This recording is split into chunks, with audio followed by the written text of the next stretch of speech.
Hola, un saludo muy especial. Bienvenidos a Sinergia Informativa, un programa que está hecho para personas informadas, inteligentes, interesantes y calificadas como usted. Información política y administrativa que es de interés general. Vamos a retomar un tema que venimos tratando en los últimos días, tanto en Sinergia Informativa como en Clicracia.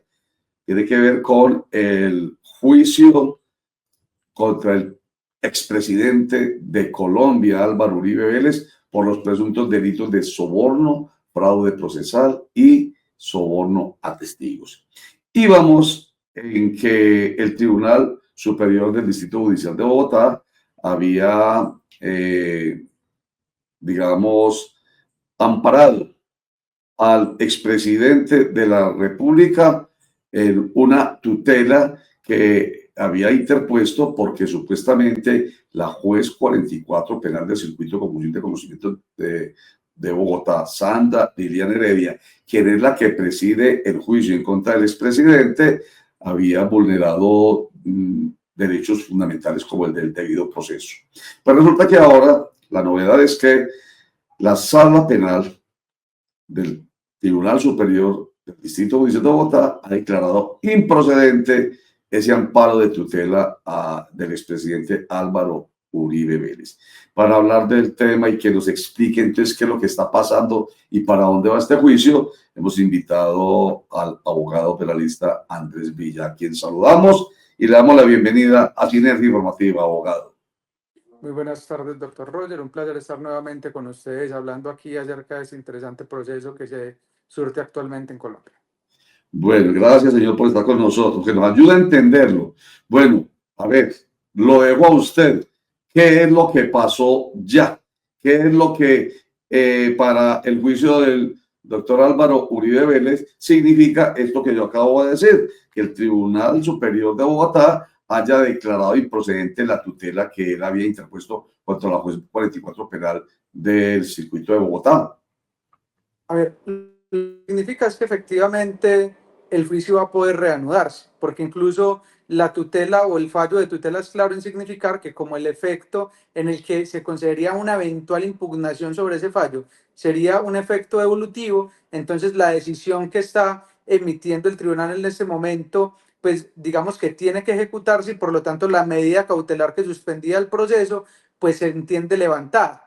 Entonces dice que efectivamente la juez 44 penal podrá convocar a reanudar el juicio. Entonces es lo primero que significa, porque de manera directa, pues efectivamente el tribunal está haciendo un llamado a la juez a que efectivamente reanude la actividad procesal del juicio en disfavor de Álvaro Uribe Vélez, independientemente si éste decide o no impugnar el fallo de tutela que efectivamente se falló en su contra en esta oportunidad. ¿Qué fue lo que pasó en esa tutela? Se pedía que efectivamente se revisara si había sido adecuada o no la decisión de la juez 44 penal de control de garantías, mediante la cual rechazó de plano la solicitud de recusación presentada por la defensa del doctor Álvaro Uribe Vélez. ¿Qué fue lo que dijo el tribunal? El tribunal dijo, mire, tal y como lo dice la representación de víctimas y las víctimas en este caso, pues existe un recurso que no se agotó en el trámite ordinario y ese recurso es el recurso de queja. Y por no agotarse ese recurso de queja, pues no se cumple con un requisito de la tutela, que es el requisito de subsidiariedad. Y por lo tanto el amparo es improcedente porque tenía una actuación procesal dentro del trámite ordinario que podía surtir todavía.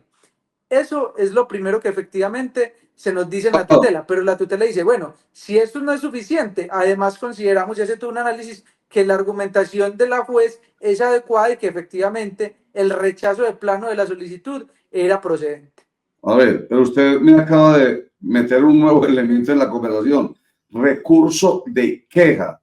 A ver, devolvámonos ahí, o sea, antes, devolvámonos. La defensa del expresidente Álvaro Uribe Vélez recusa a la juez porque supuestamente no está respondiendo al principio de imparcialidad.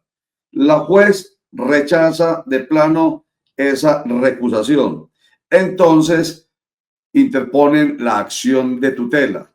La acción de tutela es, digamos, aceptada por el Tribunal Superior de Bogotá y se suspende el juicio, ¿cierto? Porque lo que propone con la aceptación de la tutela es suspender provisionalmente, cautelarmente el juicio. Y ahí es donde me quedé yo cuando usted apareció con la expresión, ¿cómo así? Y habló de subsidiariedad. A ver, Ya, explique, le entiendo, doctor. para que no quedemos por muy embolatados. Sí, lo que pasa es que digamos que hay dos grandes momentos en la tutela. El primer momento es la admisión de la tutela, que es la decisión mediante la cual decide que se cumplen con los requisitos básicos para entrar a estudiar de fondo el problema jurídico que se propone en la tutela. En esa misma decisión se dice, mientras fallamos de fondo la tutela, vamos a conceder una medida provisional. Y esa medida provisional es suspender el proceso mientras emitimos el fallo, es decir, mientras estudiamos si efectivamente tiene razón o no la defensa del expresidente Uribe. Entonces, ese es el primer momento. Y el segundo momento es el fallo. Y lo que nos dice en el fallo es que es improcedente ese amparo que se había pedido precisamente por no haberse interpuesto el recurso de queja. Y aquí es donde vamos, porque entonces aquí es donde viene la confusión. ¿Qué es la queja?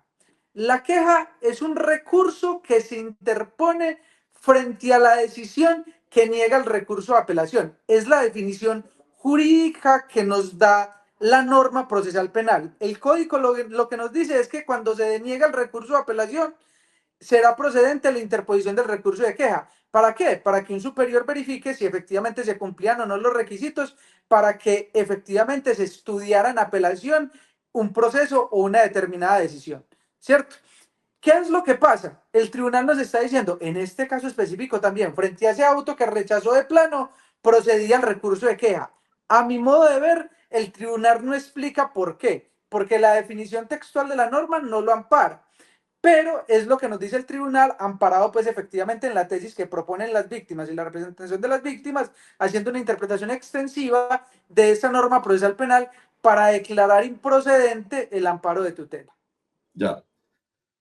Bueno, todavía tengo una pequeña duda. Y si yo la tengo, pues seguramente muchos. Vamos a hacer un corte para mensajes y ya retomo esa pequeña duda para que continuemos con la conversación, a ver si entendemos qué es lo que está pasando en el juicio contra Álvaro Uribe Vélez. Ya regresamos.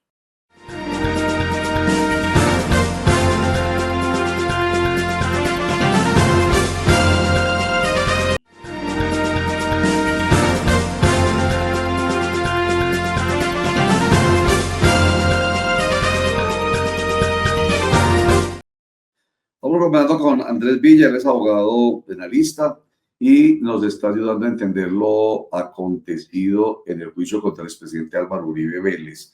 Recuerden que hubo un recurso de recusación, una recusación contra la jueza, porque supuestamente no estaba siendo imparcial. Ella, la jueza 44 penal del circuito de Bogotá. Y aquí es donde viene la explicación, que ya nos la dio, pero para que quede más claro, yo voy a insistir en ella. Y entonces la defensa del expresidente Uribe recurre a la tutela. Admiten la tutela, se suspende provisionalmente el juicio, pero luego viene el mismo tribunal y dice, no, resulta que rechazamos la tutela. Pero es que aquí viene un nuevo elemento. ¿Por qué la rechazó? Porque después de que la juez 44 no aceptó la recusación, entonces la defensa, en vez de saltar la tutela, debió haber recurrido a la apelación de una queja. Es ahí. Eso es lo que dice el tribunal. Primero usted debía haber recurrido a la queja, pero como no recurrió a la queja, entonces le rechazo la tutela. Sí, digamos que en términos muy sencillos esa es la explicación. Exactamente técnicamente, ¿qué sucede? Resulta que la tutela tiene un requisito que se llama requisito de subsidiariedad. ¿Qué significa ese requisito? Que se tuvieron que haber agotado todos los recursos y posibilidades dentro del trámite ordinario del proceso para que una tutela contra providencia judicial pueda cumplir con los requisitos y efectivamente pretender la tutela de derechos. Es decir, para que efectivamente mediante tutela se declarara nula la decisión, se revocara la decisión, se retrotrayera la decisión, tendrían que haberse agotado todos los trámites, todas las instancias, todos los recursos existentes dentro del mismo proceso penal existente. ¿Qué dijo el tribunal? Ah, pero es que la defensa del expresidente Uribe hubo un recurso que no agotó. ¿Y cuál fue ese recurso? El De la recurso de queja. queja. Por lo Perfecto. tanto, no está cumpliendo con ese requisito porque le faltó agotar Muy ese bien. recurso. Eso es lo Perfecto. que sostiene el tribunal. Muy bien. Yo personalmente Yo estoy de considero que es acuerdo. incorrecto, pero es lo que sostiene el tribunal. Bueno, lo que sostiene el tribunal. Entonces, lo cierto es que, con, de acuerdo o no de acuerdo con el tribunal, es lo que él sostiene y lo que se decide por parte de los magistrados Leonel Rogeles. Ahí estaba hace un instante José mostrándonos la decisión del tribunal. Leonel Rogeles, Moreno y Aura Alexandra Rosero Vaquero, porque Ramiro Riaño se declaró impedido, es que declaró procedente el amparo de tutela, porque no vulneró además ninguna vulneración de derechos fundamentales de la juez contra el accionado, que es el expresidente Álvaro Uribe Vélez. Esta decisión hace en consecuencia que se levante la medida provisional. Entonces continúa para adelante el juicio como si no hubiera pasado nada, abogado. Pues no como si no hubiera pasado nada, porque de todas maneras en este momento, digamos que hubieron unas sesiones de juicio que no pudieron adelantarse en virtud de la suspensión que se decretó por esa medida provisional en la tutela. Además, el expresidente Uribe todavía tendría la posibilidad de impugnar esta decisión y que la Corte Suprema de Justicia la revisara, ¿cierto? Bien sea confirmando la decisión íntegramente o confirmándola parcialmente, por lo que le explicaba al principio. De todas maneras, el tribunal utiliza dos argumentos, la improcedencia, pero además analiza de fondo la tutela para decir que la decisión de la juez estaba ajustada a derecho. Pero entonces el expresidente Uribe todavía tiene una posibilidad y eventualmente la Corte Suprema de Justicia podría revocar la decisión de la sala de primera instancia, pero durante ese término incluso podrían celebrarse audiencias de juicios por la orden que también da el tribunal dentro de la parte considerativa de su decisión. Ajá. Entonces, Entonces, no es como si no hubiera pasado nada porque, digamos, ya se nos afectaron las sesiones de juicio. Y recuerde algo, Roger, que yo le decía, doctor Roger, que yo le decía en la sesión anterior. Por lo menos yo considero que si la tutela se declara improcedente, eventualmente en el momento de que tengamos el problema de si prescribió o no prescribió, muy seguramente las víctimas van a alegar que se trató de una maniobra dilatoria cuyo término no debe contarse. Habrá discusión acerca de si debe o no debe contarse, porque efectivamente también obedeció una decisión legal, efectivamente suspender el término. Entonces, eso será una discusión que se generará claro. en una eventual acápite de llegar a la prescripción del Bueno, presente caso. Entonces, por le digo, no es como si nada. perfecto, es clarísimo. Y entonces se convierte para las víctimas en una maniobra dilatoria pensando en la prescripción que se podría dar en el mes de octubre. La pregunta que le hago a usted ahorita como abogado penalista y que sabe de todo cómo se mueven los procesos penales, de todas maneras, con o sin tutela, con o sin dilación, estamos en el mes de febrero, a marzo, abril, mayo, junio, julio, agosto, septiembre, octubre, 8 meses. En 8 meses, todo lo que debe surtirse en el juicio se puede hacer. Hay tiempo suficiente, o con o sin tutela. De todas maneras, los tiempos son muy limitados para que realmente se pueda llegar a una condena o una absolución antes de octubre. A ver, doctor, la verdad es que en el caso del doctor expresidente, pues está dando una celeridad también, digamos, atendiendo a la naturaleza de las personas que participan y ser un caso de interés nacional. Entonces vemos que efectivamente hay una celeridad, digamos, mucho mayor que en otros casos. Por lo menos entendí yo en la decisión que tomó la juez en el momento en que también rechaza de plano, que nos explica que de 5 días que tiene la semana, 4 de esos días, días hábiles, 4 de esos días, se van a dedicar al juicio del expresidente. Eso quiere decir que efectivamente se van a desarrollar muchas actividades procesales y que eventualmente, por lo menos la primera instancia, podría alcanzar a evacuarse antes de octubre. Lo que pasa, doctor, es que la prescripción se contabiliza hasta la decisión de segunda instancia. Entonces, es muy posible realmente que en el presente caso llegara a operar el fenómeno de la prescripción, pero también hay que reconocer que la Administración de Justicia, tanto la primera instancia como la segunda instancia, en el caso del expresidente Uribe, le está dando una prelación al proceso en virtud del interés nacional que reviste, creo yo, en virtud digamos, de los cargos que ha ocupado el expresidente, pues por no nada le decimos expresidente, ocupó el cargo más importante de la nación, presidente de la República, y es la primera vez que hemos tenido un presidente de la República en tiempos modernos, pues vinculado a un proceso penal, incluso que llegó a estar privado de la libertad por cuenta de este proceso. Por supuesto, es el primer presidente o expresidente de la República de Colombia que está sentado ahí en el banquillo de los acusados.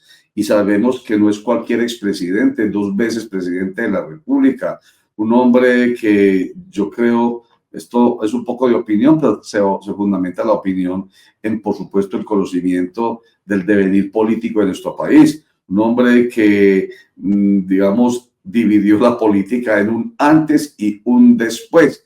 Nunca se había visto antes un expresidente de la República que generara tanta adhesión, tanto aplauso, tanto amor, si se quiere, pero al mismo tiempo tanto odio. Casi que algunos lo han calificado que eso es lo que llama un líder mesiánico. Mejor dicho, en torno al expresidente Álvaro Uribe Vélez, quien sigue siendo hoy, más que cualquier otro expresidente, un actor que está muy activo aún en la política, genera un montón de cosas y que aquí, como usted le está diciendo, pues obvio, genera por un lado las ganas de que sea juzgado y condenado y por otro lado las ganas de que sea juzgado y declarado inocente o incluso como se pretendió en la administración de Francisco Barbosa, el anterior fiscal general de la Nación, se pretendió que no se llevara a cabo el juicio y lo que se precluyera. Entonces, no se pudo lograr la preclusión en la administración de Barbosa. Ahora se espera la prescripción por parte de algunos. En fin, o sea, no es cualquier personal que está sentado ahí en el banquillo de los acusados. Vamos a hacer un corte para mensajes y ya regresamos.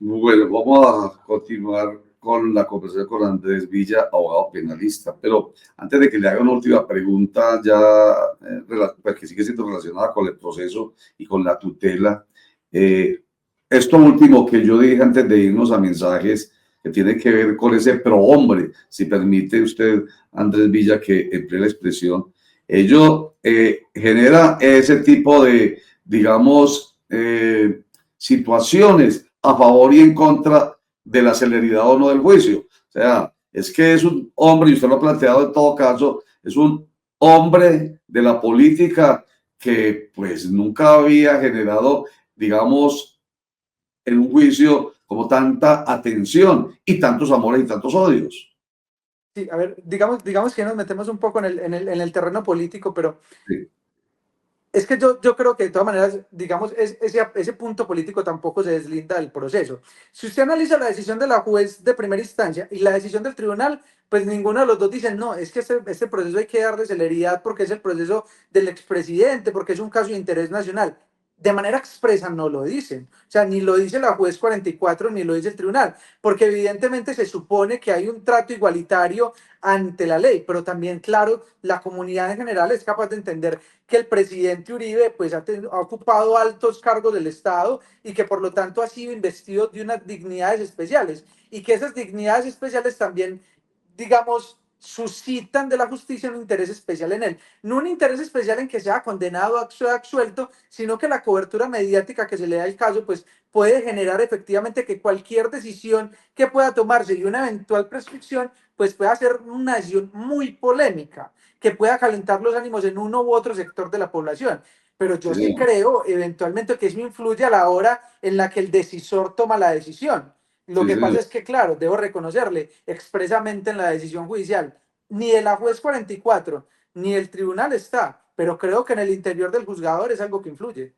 Sí, y yo le hago la pregunta y usted responde muy bien diciendo, aquí se le metió un poquitico de política al tema, pero es que tiene que ver precisamente con ese prejuicio de que se politiza la justicia. ¿Por qué? Por el personaje que es. Entonces, precisamente, ve uno que la decisión tomada por el Tribunal Superior de Bogotá, de alguna manera, digamos, se aleja de esa politización, porque muchos pudieron haber aplaudido, o no, de hecho aplaudieron la decisión de la tutela, pero cuando la rechaza, ahí está la decisión precisamente, el mérito del expuesto, el Tribunal Superior del Distrito Judicial de Bogotá en sala dual de decisión final, administrando justicia en nombre de la República y por mandato de la Constitución, resuelve, primero, declarar improcedente el amparo constitucional deprecado por el ciudadano Álvaro Uribe Vélez a través de su apoderado, que sabemos que es el abogado Granados. Entonces, la segunda parte de la decisión es levantar la medida provisional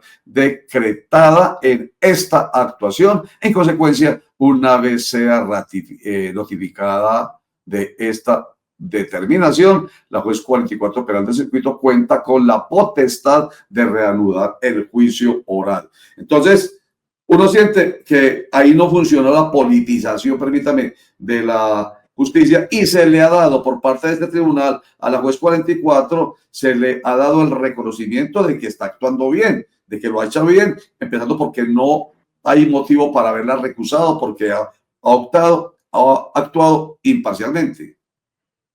Sí, efectivamente, el tribunal en la segunda parte de la decisión considera que la jueza actúa de manera imparcial y dice que esa celeridad que le imprimió el trámite pues da cuenta primero de la necesidad de evitar que un proceso prescriba, además pues de administrar con pronta y cumplida justicia, además que entiende, digamos, que es un trámite complejo y que requiere la participación de múltiples actores, entonces que realmente dentro de la decisión, considera que la jueza actúa bien, incluso dice, es que fíjese que tal y como lo dice la jueza, hay una persona que lleva 5 años sin que se defina su situación jurídica, cuestión que realmente no es extraña a muchos procesados en Colombia. Yo en casos llevo en juicios nada más 5 años, solamente en el juicio. Entonces, digamos que eso no es tan extraño, pero sí tiene lógica, por lo menos jurídica. Ahora, lo cierto es que además considera que dentro del análisis que se realiza, pues no ha habido ninguna, digamos, decisión o trato desobligante de la juez hacia la contraparte y que todo lo que ha negado la juez lo ha negado dentro del proceso y sí que de alguna manera se ha anticipado alguna opinión dentro del proceso, pues se ha hecho en el marco de sus competencias como juez y por lo tanto que la causal de recusación pues no estaba llamada a prosperar, pero además es que considera que efectivamente la juez tenía razón porque considera que los expresidente Uribe no cumplieron con las cargas argumentativas al momento de sustentar la causal porque no explicaron por qué de manera externa al proceso ha dado opiniones, cuáles han sido esas opiniones, ni que no probó que los hubiera hecho y que esas opiniones pues efectivamente tuvieron rastro vinculante con la actuación. Entonces allí considera el tribunal que a la juez le existe razón porque no se probó la causal. A mí me parece que esto puede tener el segundo capítulo en la Corte eventualmente mediante la impugnación. Aún no sabemos si van a impugnar o no, tienen 3 días, porque yo entiendo que lo que plantea la defensa es una causal basada en la causal cuarta por imparcialidad objetiva y subjetiva, pero no precisamente la causal cuarta. Entonces allí es donde también dice el tribunal, pero es que las causales de recusación son explícitas, taxativas, tienen que ser estas, y lo que hace la defensa es citar una causal que se ha venido construyendo jurisprudencial y doctrinariamente en otras latitudes. Entonces creo que eventualmente la defensa sí va a tener interés en la impugnación del presente trámite. Y después, con o sin impugnación, de aquí a octubre, pues debe, yo pongo esos términos porque tengo en la cabeza esa fecha para que se dé la prescripción, si es que se da. ¿Qué sigue entonces? Más o menos ahí, grosso modo, ¿qué sigue? ¿Qué sigue? Bueno, seguimos con la reanudación del proceso, es decir, independientemente de que se impugne o no la tutela, la juez tiene la potestad de citarnos nuevamente al proceso penal ordinario. Entonces, muy probablemente, efectivamente, vamos a continuar de manera pronta con las audiencias dentro del proceso penal del expresidente Uribe. Es decir, muy rápidamente vamos a estar en juicio. Pero a la vez vamos a tener un trámite paralelo. Si se impugna la tutela, buscando que efectivamente se le dé trámite a la recusación. Entonces, si se impugna la tutela, dentro de los 20 días siguientes vamos a tener un pronunciamiento de la Corte donde va a decir si efectivamente debe o no darle trámite a la recusación. Si decide que debe dársele trámite, pues va a retrotraer la actuación. Si decide que efectivamente no debe dársele trámite, pues continuaremos con el juicio en el estado en el que esté. Perfecto. Andrés Villa, abogado penalista, qué bueno que nos haya acompañado nuevamente aquí en Sinergia Informativa para que nos ayude a entender este tema, que es de interés general, ¿cierto? Definitivamente, lo considera y lo es general. Total. Por eso decimos, desde el principio es un caso de interés nacional. De interés nacional, lo ha dicho usted en las conversaciones que hemos tenido, y ese es precisamente el requisito para que nosotros traigamos algunos temas acá, que sea de interés general, de interés nacional, como usted lo plantea. Se trata nada más y nada menos que del expresidente Álvaro Uribe Vélez. Vuelvo a decir, es opinión política mía, ¿no? Además no es opinión política realmente, es lo que en torno a él existe en este país. Él es un actor político que genera muchos odios y muchos amores, como nunca otro ha generado en este país de manera tan permanente. Andrés Villa, abogado penalista, gracias por acompañarnos en Sinergia Informativa. Muchas gracias a usted, doctor, por la invitación. Felicidades. Bueno, ahí está. Vamos a seguir al tanto, por supuesto, seguiremos molestando al abogado Andrés Villa y esperemos que lo tengamos en el radar, el tema, para que no nos dejemos manipular, especialmente por las redes sociales y por quienes hacen parte de las tribus de los amores o de las tribus de los odios, que cada una de ellas en sus redes sociales buscan manipular la atención del resto de colombianos. Muchas gracias. Chao, José León. Muchas gracias. Chao.